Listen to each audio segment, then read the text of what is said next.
नमस्कार. Share market Marathi या YouTube चॅनलवर आपल्या सर्वांचं हार्दिक स्वागत. IPO विषयी सर्व काही या सेगमेंटमध्ये आज आपण बघणार आहोत तत्वचिंतन फार्माकेम लिमिटेड या IPOचं विश्लेषण. सध्या जर तुम्ही बघत असाल तर सध्या IPO एकापाठोपाठ एक येत आहेत आणि ज्या वेळेला ते लिस्ट होत आहेत तर अगदी बंपर आपल्याला लिस्टिंग बघायला मिळते. तर अशाच ह्या सगळ्या चालू असणाऱ्या वातावरणामध्ये आणखीन एक IPO आपल्यासाठी आता सध्या सबस्क्रिप्शनला उपलब्ध आहे. तर ह्या IPO ची माहिती या व्हिडिओमध्ये आपण बघणार आहोत. चला तर मग सुरू करूया आजच्या व्हिडिओला आणि समजून घेऊया की या व्हिडिओमध्ये आपण काय काय बघणार आहोत. तर नेहमीप्रमाणे IPO विषयी सर्व काही या सेगमेंटमध्ये आपण जो फॉर्मॅट ठरवलेला आहे त्या फॉर्मॅटनुसार सर्वात पहिल्यांदा या कंपनीच्या प्रमोटर विषयीची माहिती आपण बघणार आहोत. त्यानंतर कंपनीच्या कामकाजाविषयीची माहिती देखील बघणार आहोत. कंपनीचं आपण ॲनालिसिस करणार आहोत. स्ट्रेंथ, विकनेस, अपॉर्च्युनिटी आणि थ्रेट ह्या 4 पॅरामीटरवर आपण कंपनीचं विश्लेषण करणार आहोत. त्यानंतर आपण ह्या IPO विषयी जी तांत्रिक माहिती आहे ती देखील समजून घेणार आहोत आणि सगळ्यात शेवटी महत्त्वाची गोष्ट मी माझं वैयक्तिक मत या व्हिडिओमध्ये सांगणार आहे. तर आपण या व्हिडिओची सुरुवात आता प्रमोटर विषयीची माहिती घेऊन करणार आहोत. या कंपनीचे जे प्रमोटर आहेत तर त्या प्रमोटर्सची नावं आपल्याला खालील दिसत आहेत. अजय कुमार मनसुखलाल पटेल, चिंतन नितीन कुमार शहा आणि स्नेहकर रसिकलाल सोमाणी असे प्रमोटर या कंपनीचे आहेत आणि ही सर्व माहिती आपण काय करत असतो त्यांच्या प्रॉस्पेक्टसमधून घेतलेली असते आणि प्रॉस्पेक्टसमध्ये जी नावं असतात तीच आपण इथे घेत असतो. आता ह्या IPO मध्ये देखील आपल्याला 2 प्रकार आहेत असं लक्षात येते. पहिला प्रकार असतो तो म्हणजे फ्रेश इश्यू, म्हणजे 225 कोटी रुपयाचा फ्रेश इश्यू आहे. फ्रेश इश्यू म्हणजे काय हे आतापर्यंत तुम्हा सर्वांना माहिती झालं असेल की ही जी रक्कम असते IPO मधून उभी राहणारी ही रक्कम त्या कंपनीला मिळत असते आणि त्या पैशातून कंपनी काय करू शकते, जे काही कंपनीनं त्या प्रॉस्पेक्टसमध्ये सांगितलेलं असतं, कदाचित त्यांना कर्ज फेडायची असतील, कदाचित त्यांना एक्सपान्शन करायचं असेल, जे काही त्यांचे प्लॅन असतात जे त्यांनी त्या प्रॉस्पेक्टसमध्ये सांगितलेले असतात ते प्लॅन्स ते त्या पैशातून पूर्ण करू शकतात. आणि त्याच्यासोबतच IPO मध्ये आणखीन एक पार्ट असतो ज्याला OFS असं म्हटलं जातं, म्हणजे ऑफर फॉर सेल. आता इथे काय असतं की ही जी रक्कम असते किंवा हा जो पार्ट असतो याच्यामध्ये प्रमोटर आपल्याकडचे जे शेअर्स असतात त्यांचे स्वतःचे शेअर्स असतात ते ह्या IPOच्या माध्यमातून विकत असतात. त्यामुळे हे जे 275 कोटी रुपये आपल्याला दिसत आहेत हे ते जे प्रमोटर आहेत त्यांना मिळणार असतात. त्यांनी सुरुवातीच्या काळामध्ये आपलं भांडवल गुंतवलेलं असतं, कंपनी वाढवलेली असते आणि त्यांना आपला जो हिस्सा असतो, कारण आता तुम्हाला असा प्रश्न पडेल की असं करण्याची गरज काय असते, तर जनरली ज्या वेळेला कंपनी लिस्टेड नसते त्यावेळेला बऱ्याच वेळा, कायम नसतं की बऱ्याच वेळा जे प्रमोटर असतात त्यांच्याकडे 100% हिस्सा असतो, काही वेळेला खूप कमी देखील असतो, मात्र बऱ्याच वेळेला असं असतं की 100% हिस्सा असतो. आणि सेबीचा नियम असा आहे की तुम्हाला जर कंपनी लिस्ट करायची असेल तर कंपनी लिस्ट करणार असाल तर तुम्हाला तुमच्याकडचा हिस्सा जो आहे तो 75% किंवा त्याच्यापेक्षा कमी ठेवावा लागतो आणि त्यासाठी सेबी काही मुदत देते आणि त्या मुदतीनंतर हे जे प्रमोटर असतात यांना आपला हिस्सा, म्हणजे त्यांना काही झालं तर 100% हिस्सा जर त्यांच्याकडे असेल तर त्यांना तो कमी करून 75% पर्यंत आणावाच लागतो आणि त्याच्यासाठी त्यांना आपल्याकडचे शेअर्स विकावेच लागतात. तर त्याच्यामुळे OFS हा पार्ट अनेक ठिकाणी आपल्याला बघायला मिळतो. आता ह्या IPO नंतर या कंपनीमध्ये प्रमोटरचं होल्डिंग आत्ता जसं तुम्हाला सांगितलंय 100% वरनं 79.17% होणार आहे. तर तुम्हाला प्रश्न पडेल की आत्ताच तर तुम्ही म्हणालात की 75% किंवा त्याच्यापेक्षा कमी ठेवावा लागतो, आता 79% आहे हे कसं काय, तर सेबीनं त्याच्यासाठी कालमर्यादा दिलेली असते आणि त्या कालमर्यादेमध्ये म्हणजे सर्वसाधारणपणे 3 वर्षामध्ये त्यांना हा वरचा जो 4.17% किंवा त्याच्यापेक्षा थोडा जास्त होईल तर तो भाग त्यांना काय करावा लागतो, हळूहळू मार्केटमध्ये डायल्यूट करावा लागतो, म्हणजे मार्केटमध्ये विकावा लागतो आणि आपला हिस्सा 75% पेक्षा कमी ठेवावा लागतो. तर ही झालं कंपनी विषयी आणि प्रमोटर विषयीची माहिती. प्रमोटर विषयीची माहिती आपण बघितली आहे. कंपनी विषयीची माहिती आता आपण बघणार आहोत. तर आपण ह्या कंपनीची स्थापना कधी झाली आहे हे समजून घेऊया. ही कंपनीची जी आहे ह्याची स्थापना झाली 1996 साली आणि गुजरातमधील जे वडोदरा गाव आहे तिथे या कंपनीचं सध्या मुख्यालय आहे. आता ही कंपनी नक्की काय करते, तर त्या कंपनीच्या नावावरूनच तुमच्या लक्षात आलं असेल की ही एक स्पेशालिटी केमिकल कंपनी आहे. आता स्पेशालिटी केमिकल कंपनी बघायला गेलं तर आत्ताच तुम्हाला लक्षात आलं की अगदी हेरंब पासून जे चालू झालंय यावर्षी, तर ही चौथी की पाचवी कंपनी असणार आहे ज्याच्यामध्ये आपण काय बघतोय की स्पेशालिटी केमिकल कंपन्या आहेत. आणि जनरली काय होतं की मार्केटमध्ये जेव्हा एका प्रकारच्या कंपनीला खूप चांगला रिस्पॉन्स मिळतो, त्यानंतर त्याच प्रकारच्या इतर ज्या कंपन्या नॉन लिस्टेड असतात, ज्या लिस्टिंगची तयारी करत असतात, त्या पटापट आपले IPO घेऊन येतात. आता ज्या पद्धतीनं झोमॅटोचं लिस्टिंग होणार आहे, झोमॅटोचं लिस्टिंग झाल्यानंतर आपल्याला असं लक्षात येईल की मग इंटरनेट ॲग्रिगेटर्स किंवा अशा ज्या कंपन्या आहेत इंटरनेट बेस जे स्टार्टअप असतात, अशा कंपन्यांचे IPO आपल्याला बघायला मिळतील. पेटीएमचा IPO लवकरच मार्केटमध्ये येणार आहे, तो त्याच कारणामुळे.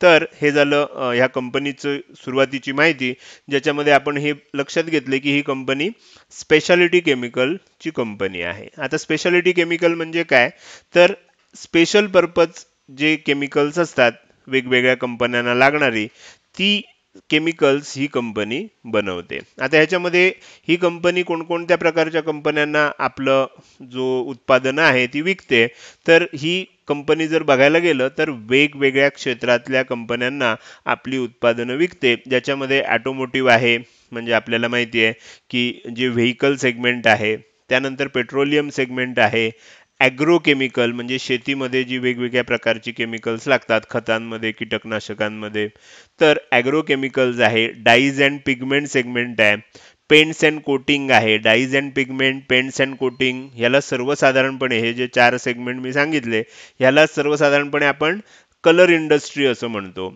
तर त्यासाठी लागणारे जे काही केमिकल्स आहेत ती बनवते. त्यानंतर फार्मास्युटिकल कंपन्यांना लागणारी जी केमिकल्स असतात ती बनवते. आणि त्याचसोबत पर्सनल केअरसाठी जी काही प्रॉडक्ट्स असतात, तर त्या प्रॉडक्टसाठी लागणारी जी केमिकल्स आहेत ती केमिकल्स ही कंपनी बनवते.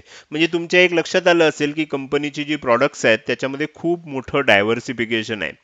कंपनी एकाच प्रकारचं प्रॉडक्ट किंवा एकाच इंडस्ट्रीला उपयोगी पडेल असं प्रॉडक्ट बनवत नाहीये. जर मी त्याचा जास्त अभ्यास केला तेव्हा माझ्या असं लक्षात आलं 150 पेक्षा जास्त उत्पादनं ह्या कंपनीची आहेत. आणि म्हणूनच ही एवढ्या वेगवेगळ्या सेगमेंटमध्ये असणाऱ्या इंडस्ट्रीजमध्ये या कंपनीची प्रॉडक्ट्स वापरली जातात.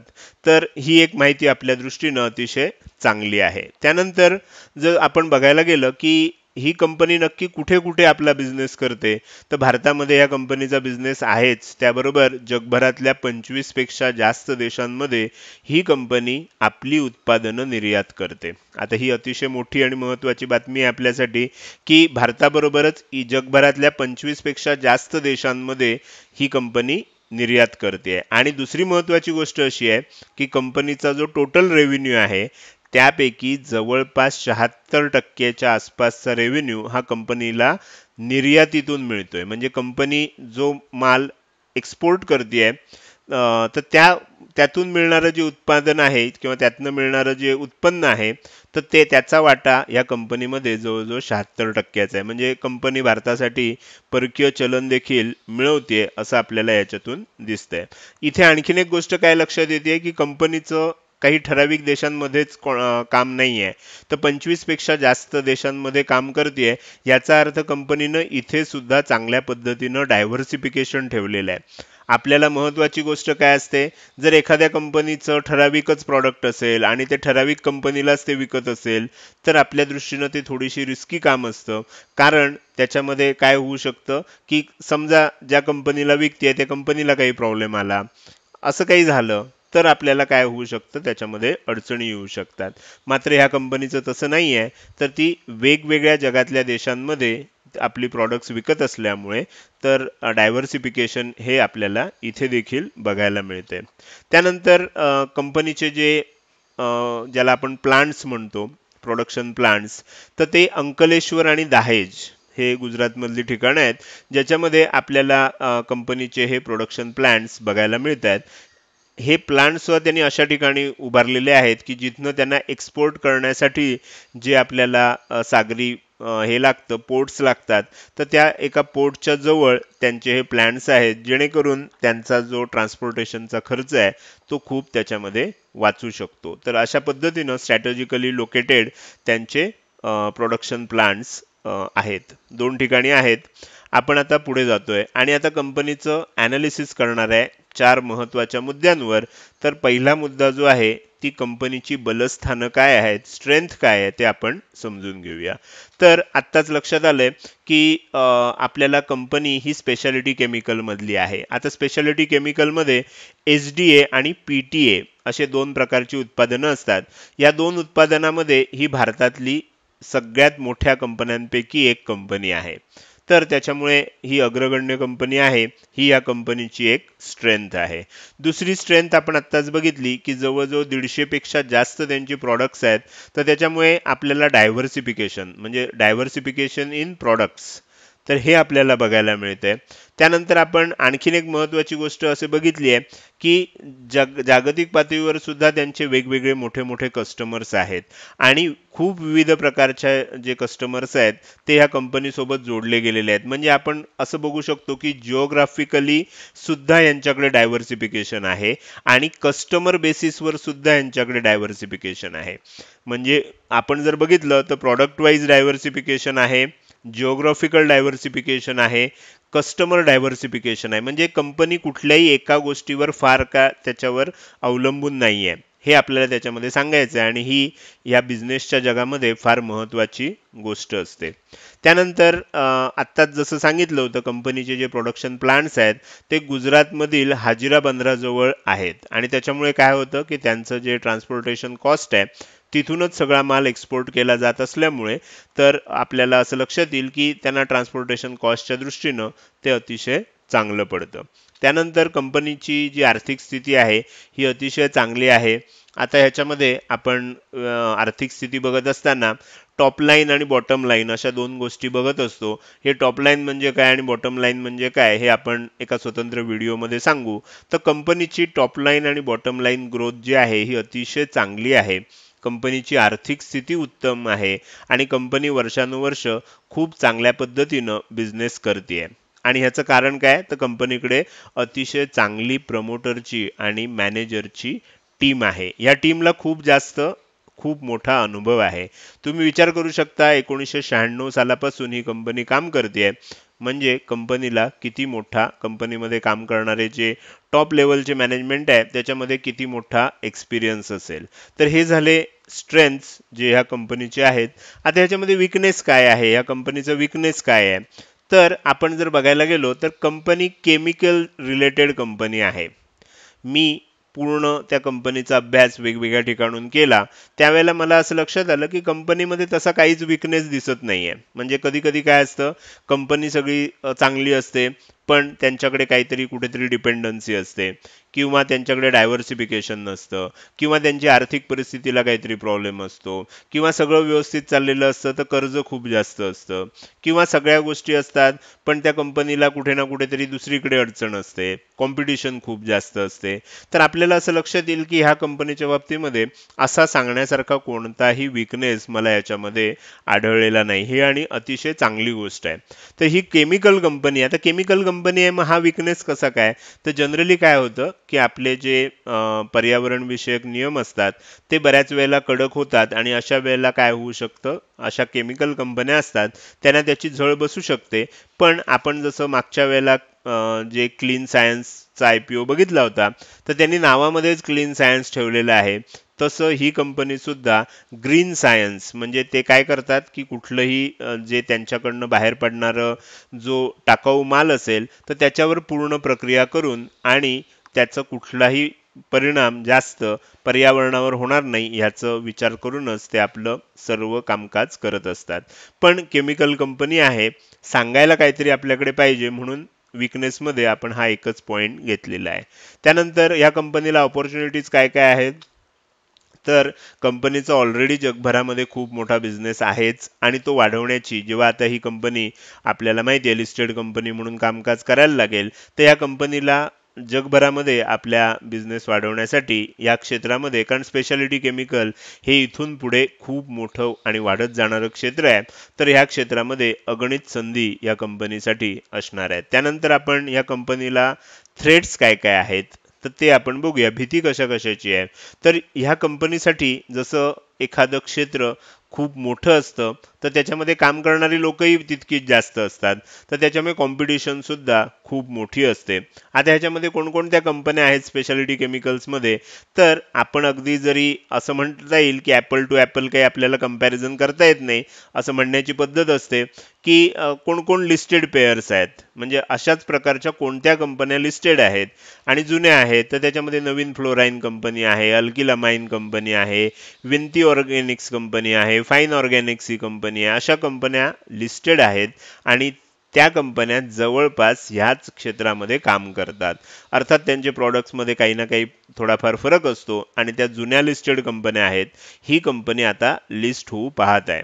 तर या कंपन्यांना कंपनीला ह्या सर्व कंपन्यांकडून खूप मोठी स्पर्धा देखील असणार आहे.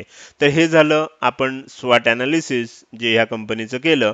त्यानंतर आता ह्या कंपनीच्या आयपीओ विषयी काही तांत्रिक माहिती पटापट आपण बघणार आहोत. हा आयपीओ आपल्याला 16 जुलै ते 20 जुलै या काळामध्ये सबस्क्रिप्शन करण्यासाठी उपलब्ध असणार आहे. सबस्क्रिप्शनचा पिरियड सकाळी 10 वाजल्यापासून संध्याकाळी 5 वाजेपर्यंत असतो. तर या वेळेमध्ये आपल्याला अर्ज करावा लागतो. आता ह्या कंपनीचे जे शेअर्स आहेत ते आपल्याला 1073 ते 1083 ह्या प्राइस बँडमध्ये उपलब्ध असतात. मला जर अर्ज करायचा असेल तर मी 1083 जी सगळ्यात हायेस्ट किंमत असते त्या किमतीनंच मी माझा अर्ज नेहमी करत असतो. कुठल्याही आयपीओमध्ये आयपीओ मिळण्याची शक्यता वाढवण्यासाठी आपण काय करायचं असतं, हायेस्ट प्राइजनंच त्याच्यामध्ये अर्ज करायचा असतो. या शेअरचं जे फेस व्हॅल्यू असणार आहे ते 10 रुपये असणार आहे. त्यानंतर आपण लॉट साईज बघायला गेलो तर 13 शेअरचा लॉट साईज आहे आणि एका लॉटसाठी आपल्याला साधारणपणे 14,079 रुपये गुंतवणूक करणं आवश्यक आहे. आता 14,079 असल्यामुळे आपल्याला कमीत कमी एक लॉट आणि रिटेल ट्रेडर म्हणून जर आपण इन्व्हेस्टमेंट करणार असू तर जास्तीत जास्त 14 लॉट, कारण आपल्याला काय झालं पाहिजे, 2 लाखापेक्षा कमी रक्कम आपण एका आयपीओ मध्ये ॲज अ रिटेल ट्रेडर गुंतवू शकतो किंवा त्याच्यासाठी अर्ज करू शकतो. तर त्याच्यामुळे जास्तीत जास्त 14 लॉटसाठी आपल्याला अर्ज करता येणं शक्य आहे. आता ह्या आयपीओसाठी काही महत्त्वाच्या ज्या तारखा आहेत त्या आपण आता बघूया. तर अलॉटमेंटचं बेसिस जे आहे ते 26 जुलैला ठरणार आहे. 26 जुलैनंतर आपल्याला तो अलॉटमेंट मिळाली की नाही जर आपण अर्ज केला असेल तर आपल्याला समजू शकतं. त्यानंतर जर आपल्याला अलॉटमेंट मिळाली नसेल तर 27 जुलैनंतर आपल्याला त्याचा रिफंड आपल्या खात्यामध्ये जमा होतो. अर्थात आपल्या खात्यामधून ते पैसे गेलेलेच नसतात, फक्त ब्लॉक करून ठेवलेले असतात.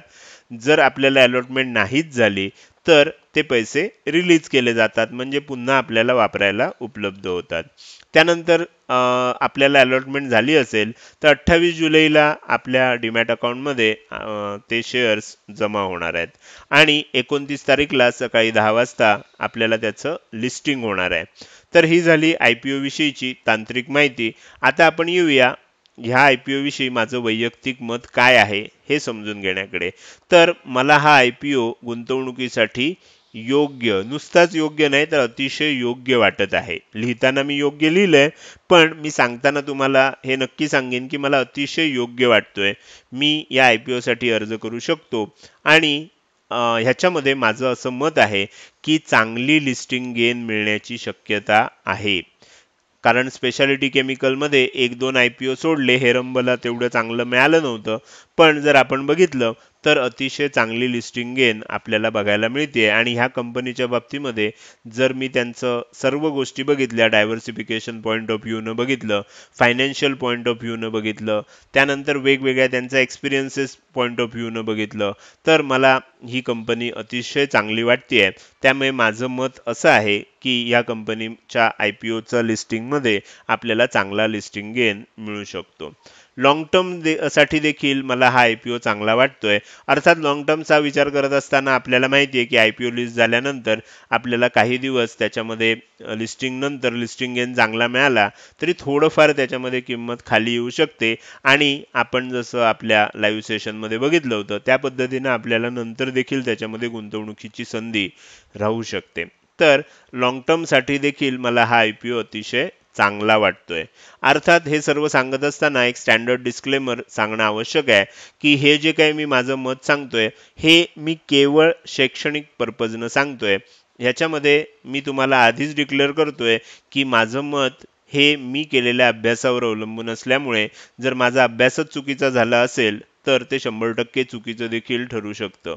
माझं मत म्हणजे तुमच्यासाठी गुंतवणुकीचा सल्ला नाहीये. तर हे एक अभ्यास म्हणून तुम्ही या व्हिडिओकडे बघा. जर तुम्हाला गुंतवणूक करायची असेल तर त्याच्यासाठी रिसर्च तुम्ही स्वतः करा.